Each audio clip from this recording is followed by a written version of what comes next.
Yakışılık yok rüyada.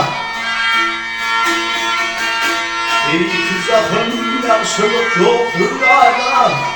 Kim ağlatar atabilin yeneni.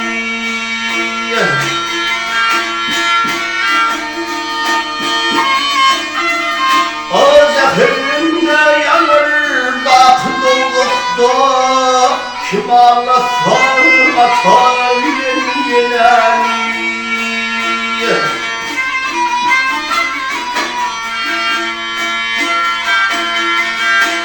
Sefer surdayım salana varım. İzimde kakamdır himni bırım.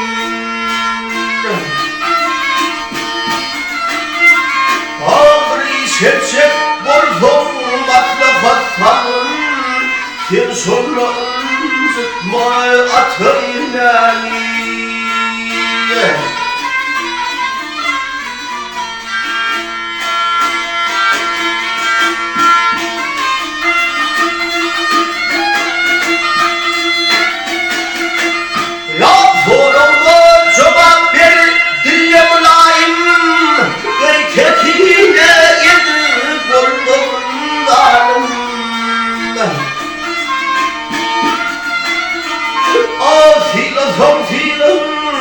Yeniden karım ölür soğuk tapmarsın atıyla.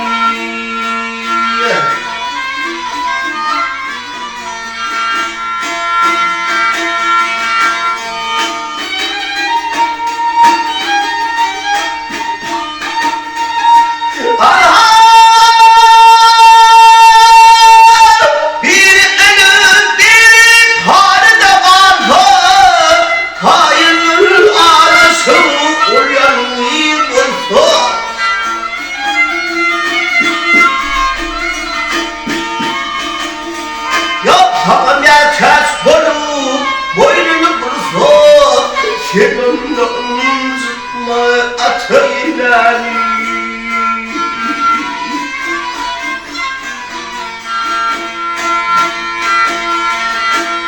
Yılanım atanım karnısı bulmaz.